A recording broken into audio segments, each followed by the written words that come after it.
ওমর ফারুক সালাত শুরু করলেন, ফজরের সালাত, আল্লাহু আকবার। In the meantime Abu Lulu এই খঞ্জর নিয়ে ওমর ফারুকের বুকের মধ্যে 3টা স্টেবিং করলেন। একটা মারলেন নাভির নিচে, মারার সাথে সাথে পাকস্থলী কেটে গেল।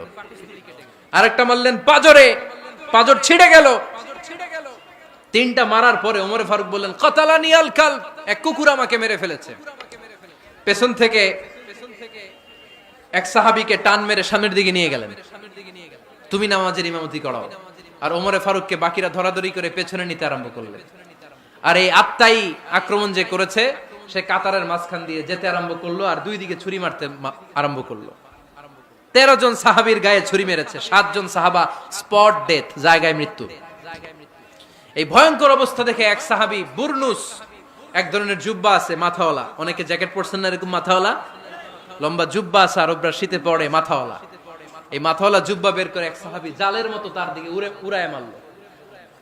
ওই বুরনুসের মধ্যে পেঁচিয়ে আবু লুলু মাটিতে পড়ে গেল আর সুইসাইড করে ফেললো, নিজের বুকে নিজে মেরে আত্মহত্যা। যেই সাহাবীকে ইমামতির জন্য দাঁড় করালেন, উনি ছোট্ট সূরা দিয়ে প্রথম রাকাতে সূরা আল কাউসার, দ্বিতীয় রাকাতে সূরাতুল ইখলাস দিয়ে নামাজ শেষ। ওমর ফারুক বেহুশ। ওমর ফারুক কি? হ্যাঁ, বেহুশ। সবাই কান্নাকাটি করতেছে, সবাই দেখতে গেলেন, এখন হুঁশ ফিরে না। মুখের মধ্যে মুখ খুলে রাষ্ট্রের চিকিৎসক মুখের মধ্যে দুধ দিলেন, ওই নাভি দিয়ে দুধ বের হয়ে যায়, পাকস্থলী কেটে ওখান দিয়ে দুধ বের হয়ে যাচ্ছে। তারা বলল, ওনারে বাঁচানো সম্ভব না, দেখেন হুঁশ ফিরে কিনা। হুঁশ ফিরলে উনার পরে কে আমির হবে, উনি যেন প্যানেল ঠিক করে দিয়ে যায়। সবাই তাকিয়েছে ওমর ফারুকের চোখের দিকে। আল্লাহর মেহেরবানিতে ঘন্টা খানিক পরে উনি চোখ খুললেন। চোখ খোলার পরেই বলেন নাই, ও মা আমি মরে যাই। চোখ খোলার পরে উনি বলেন নাই, কে মারলো আমারে। চোখ খোলার পরে উনি বলেন নাই, আমার পরে নেতা কে হবে। চোখ খোলার পরে সর্বপ্রথম কথাটি ছিল, আসল্লান নাস, আমার নেতৃত্বে যে ফজরের নামাজটা শুরু হয়েছিল এটাকে ঠিকমতো তোরা পড়েছিলি? আমার নেতৃত্বে যে ফজরের জামাত শুরু হয়েছিল সেটা ঠিকঠাক মতো সমাপ্ত হয়েছিল কিনা আগে বল। আসল্লান নাস, নামাজটা হয়েছে কিনা বল। সুবহানাল্লাহ করতে পারলেন না? This is Omar, hour super hero. নেতা অনেকগুলো লাগে না, এরকম নেতা একটাই যথেষ্ট যে গোটা বিশ্বকে কাঁপায় দিতে পারে। চিল্লায় বলো ঠিক কিনা? আমরা চাই আমাদের ছেলেগুলো ওমর ফারুকের মতো বড় হোক। আমরা চাই আমাদের ছেলে মেয়েগুলো খাব্বাব, খুবাইব, সাইয়েদনা আলী, উসমান, আবু বকর রাদিয়াল্লাহু তাআলা আনহুর অনুসরণে বড় হোক, ঠিক কিনা? আমরা একটা ওমর চাই যিনি আমাদেরকে সালাতের শিক্ষা দিয়ে গিয়েছেন, ইন্তেকালের আগে বলেছেন সাল্লান নাস। এজন্য আমরা যেন নামাজ কখনো নষ্ট না করি। আল্লাহর জমিনে দিন বাস্তবায়ন আসাদুহুম ফি আমরিল্লাহি ওমর। ওমর রাদিয়াল্লাহু তাআলা আনহুর মতো এত কঠোর কেউ ছিলেন না। তাই দিন বাস্তবায়নে আমরা যেন কাউরে ছাড় না দেই। সবার আগে আল্লাহর দিন, সবার আগে আল্লাহর কোরআন, সবার আগে আমার ইসলাম, ঠিক কিনা? চাইলেই কেউ এদেশ থেকে ইসলামরে মিটাই দিতে পারবে না।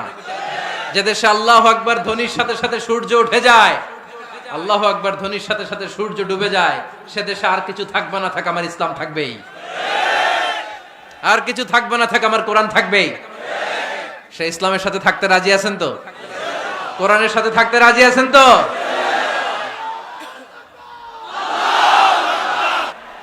এজন্য সাহাবাদের মধ্যে যে অভ্যাসটা ছিল, ট্র্যাডিশন ছিল, রুহামা বাইনাহুম, নিজেরা নিজেরা পুষ্প কোমল, এক ভাই আরেক ভাইয়ের জন্য জীবন দিয়ে দিত। মক্কা থেকে মুহাজির সাহাবারা বাড়ি ছেড়ে, ঘর ছেড়ে, পরিবার ছেড়ে, সম্পদ ছেড়ে মদিনায় আসলেন। মদিনাতে তাদের কেউ নাই, এলাকাটা অপরিচিত। বিশ্বনবী বললেন, চিন্তার কোনো কারণ নাই, টেনশন করো না। প্রত্যেক মুহাজির সাহাবীকে ধরে ধরে মদিনার আনসারী সাহাবীদের বাড়িতে পাঠিয়ে দিলেন, আর প্রত্যেককে প্রত্যেকের সাথে ভ্রাতৃত্বের বন্ধনে আবদ্ধ করে দিলেন, ভাই ভাই বানিয়ে দিলেন। ভাই আনসার সাহাবারা নিজেদের যাদের 2টা বউ ছিল, তারা বলতে শুরু করলো, মুহাজির সাহাবী তুমি আমার ভাই, যেহেতু বিশ্বনবী তোমার দায়িত্ব আমাকে দিয়েছে, তুমি আমার আপন ভাইয়ের চেয়ে বড়, ঠিক কিনা? আমার 2 জন স্ত্রী, আমি একজনকে তালাক দিয়ে দিব, কারে ভালো লাগে দেখো, এই 2 জনের মধ্যে থেকে কারে ভালো লাগে তাকে তালাক দিব, ডিভোর্স দিব, তারে তুমি বিয়ে করে ফেলবা। আমার যত সম্পদ আছে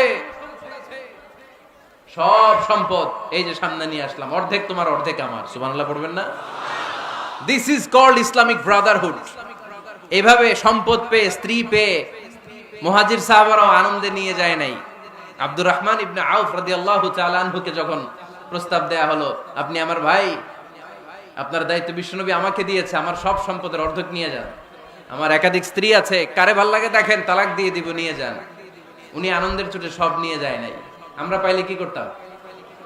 হ্যাঁ, ধরেন আপনার বাড়ি ফরিদপুর, আপনি গেছেন চিটাগাং, একজন আপনার ভাই বানাই দিল, এখন বললো ভাই আমার 2 বউ, একটা আপনি নিয়ে যান। আমার 20 কোটি টাকা আছে ব্যাংকে, 10 কোটি আপনার। আমরা কি করতাম? আহা কি আনন্দ, আকাশে বাতাসে, ঠিক কিনা? আমরা তো মহা খুশি হয়ে যেতাম। আব্দুর রহমান ইবনে আউফ, হোয়াট ইজ দ্য পার্সোনালিটি, কি পার্সোনালিটি, ব্যক্তিত্ব তারা বিলং করতো।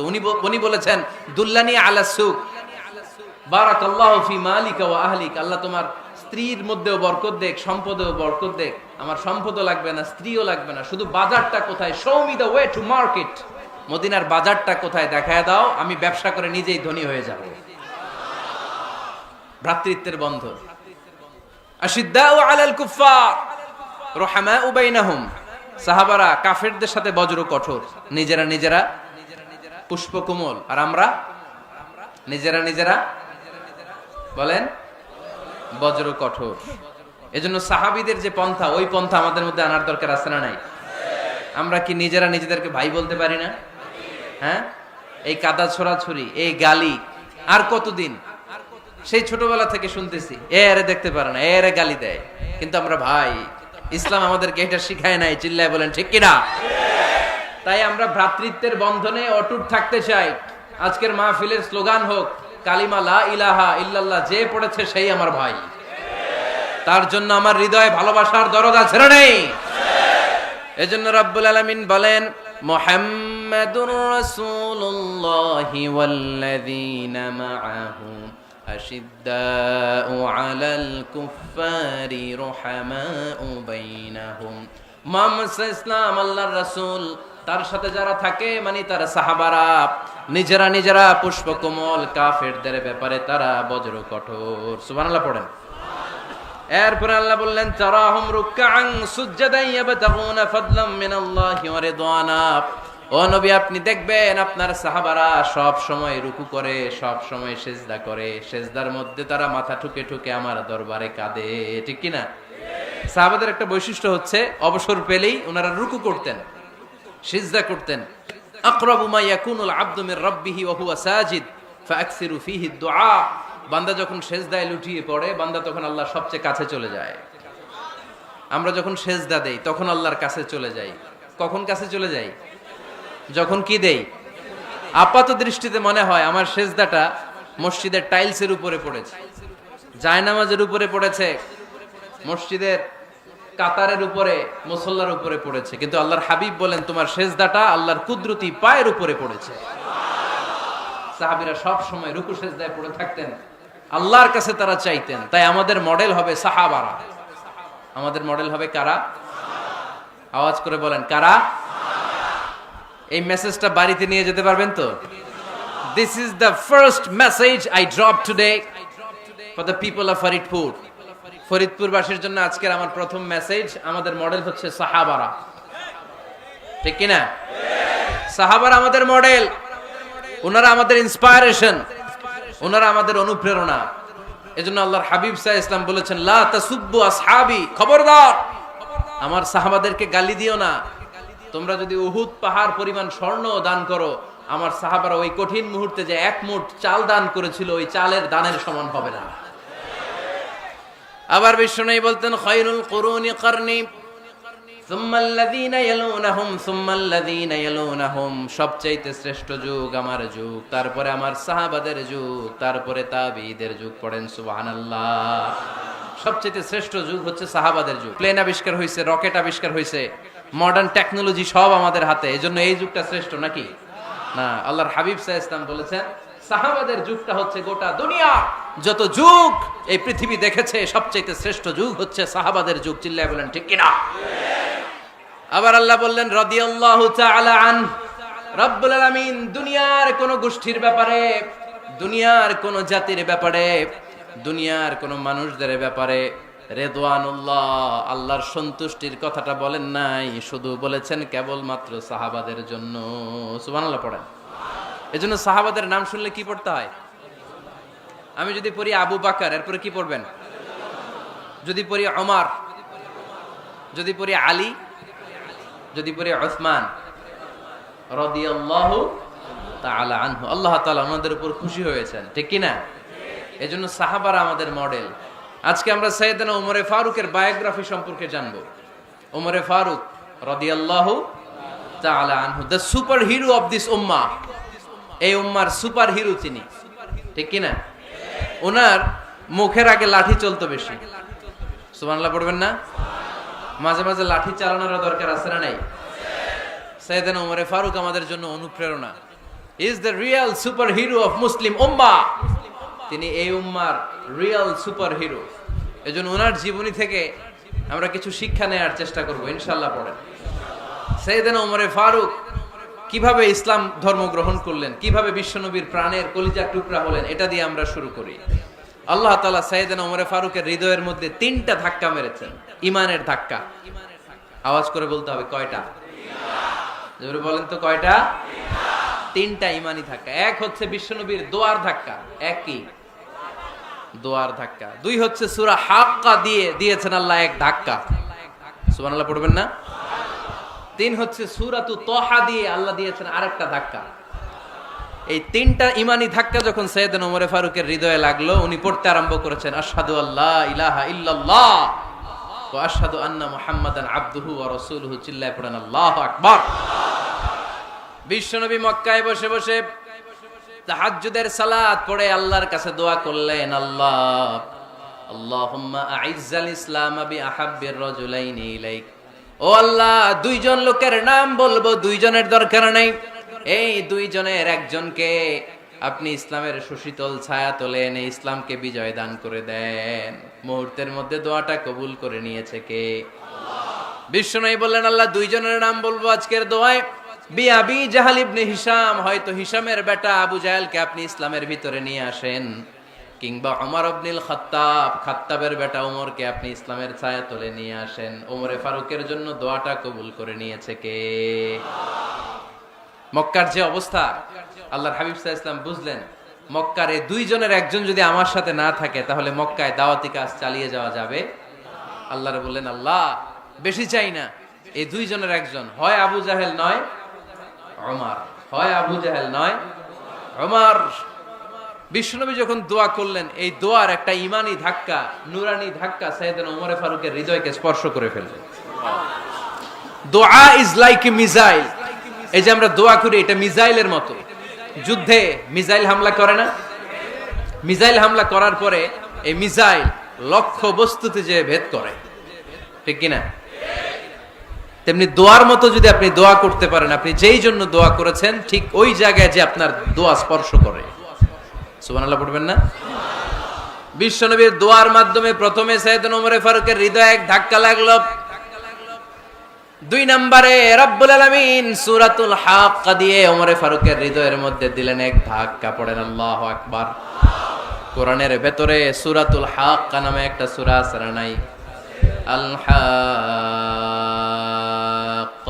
মাল হাক্কা ওয়া মা আদরাকা মাল হাক্কা। পড়েন আল্লাহু আকবার। বিশ্বনবী যখন দোয়া করলেন, ওই দোয়া যখন সাইয়েদনা ওমরে ফারুকের হৃদয়ে স্পর্শ করলো, সাইয়েদনা ওমরে ফারুক সব সময় বিশ্বনবীরে ফলো করতে আরম্ভ করলেন। বিশ্বনবী ডানে গেলে লুকিয়ে লুকিয়ে ওমর ফারুক ডানে যায়, বিশ্বনবী বায়ে গেলে লুকিয়ে লুকিয়ে ওমরে ফারুক বায়ে যায়। বিশ্বনবী একবার মসজিদুল হারামে যে নামাজ পড়তে শুরু করলেন, ওমরে ফারুক তখন বিশ্বনবীর পিছু পিছু ছদ্মবেশে পেছন থেকে যে বিশ্বনবী কিভাবে নামাজ পড়ে দেখতে শুরু করলেন। বিশ্বনবী ইন দা মিন টাইম এশার নামাজে আল হাক্কাতু মাল হাক্কা তেলাওয়াত শুরু করে দিলেন। আল হাক্কাতু মাল হাক্কা তেলাওয়াত শুরু করে দিলেন। তেলাওয়াত করতে করতে বিশ্বনবী যখন তেলাওয়াত করতেছে, ওমরে ফারুক এরকম দুলতেছে আর মজা পাচ্ছে। ও মিয়া, বিশ্বনবীর কণ্ঠ বুঝি আমার মতো কণ্ঠ, আপনার মতো কণ্ঠ, আহমদ বিন ইউসুফের কণ্ঠ, আব্দুল বাসিতের কণ্ঠ না? বিশ্বনবীর গলায় যে কি সুরের ঝংকার আল্লাহ দিয়েছেন, কি সুরের লহরি আল্লাহ দিয়েছেন, একবার যে শুনতো পাগল হয়ে যেত। আল্লাহু আকবার। বিশ্বনবী সূরা হাক্কা মন্ত্রমুগ্ধ তেলাওয়াতে, মন্ত্রমুগ্ধ সুর দিয়ে, মন্ত্রমুগ্ধ কণ্ঠ দিয়ে তেলাওয়াত করতে লাগলেন। এশার সালাতে ওমরে ফারুক দুলতে লাগলেন। ওমরে ফারুক যত শুনেন অবাক হয়ে যায়, যত শুনেন অবাক হয়ে যায়, যতই শুনে অবাক। কিরে, কারণ তিনি আরবি ভাষা বুঝতেন। এত সুন্দর শব্দের গাঁথুনি, এত প্রাঞ্জল বর্ণনা, এত সুন্দর অন্তমিল, এটা কবিতা না হয়ে পারে না। উনি মনে মনে ভাবলেন এটা মনে হয় কবিতা, it might be poem, it could be poem. Muhammad মনে হয় কবি হয়ে গেছে, তার কাব্য প্রতিভা দিয়ে সে এটা বানিয়েছে। তা না হলে এত সুন্দর কথা, এটা কবিতা না হয়ে পারে। ইন দ্য মিন টাইম বিশ্বনবী কিন্তু দেখতেছে না যে পেছনে ওমর। বিশ্বনবী তেলাওয়াত করছিলেন, ইন দ্য মিন টাইম বিশ্বনবী পড়ছিলেন ওমা হুয়া বিকাউলি শাইরিন কলিলাম মা তুমিনুন। এই আয়াতের অর্থ হলো এটা কোনো কবির কথা নয়, খুব অল্প সংখ্যক লোকই তোমরা ঈমান আনো। সুবহানাল্লাহ পড়ে। এটাকে বলে কোইন্সিডেন্ট। কোইন্সিডেন্ট, হুট করে অনেক সময় মিলে যায়, যায় কি যায় না? আপনি একজনের কথা ভাবতেছেন, বাজারে গেলেন, বাজারে যেই দেখেন ওই লোকটা দাঁড়ায় আছে, এরকম হয় কি হয় না? কোইন্সিডেন্ট। ওমরে ফারুক মনে মনে যেটা ভাবতেছে ওই কথা দিয়ে বিশ্বনবী তেলাওয়াত করতেছে। আল্লাহু আকবার। বিশ্বনবী যে আয়াত তেলাওয়াত করছিলেন, আয়াতের অর্থ হলো এটা কোনো কবির বানানো কবিতা না, খুব অল্প সংখ্যক লোকই তোমরা ঈমান আনো। ওমরে ফারুক আটকে উঠলেন, থমকে দাঁড়ালেন। ঘটনা কি? আমি মনে মনে ভাবলাম, কি রে, এত সুন্দর কথা, এটা তো মানুষের কথা হতে পারে না, এটা নিশ্চয়ই কবিতা, কবির কথা। কিন্তু মুহাম্মদ এখন আবার পড়তেছে ওমা হুয়া বিকাউলি শাইর, এটা কোনো শায়েরের, কবির কথা নয়। কলিলাম মা তুমিনুন, অল্পই তোমরা ঈমান আনো। তার মানে আমার মনে যা চলে মুহাম্মদ এটা টের পায়। মুহাম্মদ গণক। নাউজুবিল্লাহ পড়বেন না? মুহাম্মদ অনেক বড় মাপের একজন গণক। মানুষের হৃদয়ে কি চলে, মনে মনে কি ভাবে, মুহাম্মদ না দেখেও বলে দিতে পারে। ইন দা মিন টাইম বিশ্বনবী পরের আয়াতে পড়লেন ওয়ালা বিকাউলি কাহিনিন কলিলাম মা তাযাক্কারুন। এই আয়াতের অর্থ হলো এটা কোনো গণকের বানানো গণনা নয়, খুব অল্প সংখ্যক লোকই তোমরা উপদেশ হিসেবে এটাকে মানো। সুবহানাল্লাহ পড়েন। এবার আর ওমরে ফারুকের সহ্য হয় না, কি আজীব তামাশা। প্রথমে মনে করলাম কবিতা, মোহাম্মদ কয় কবি না, সে কবি না, এটা কবিতা না।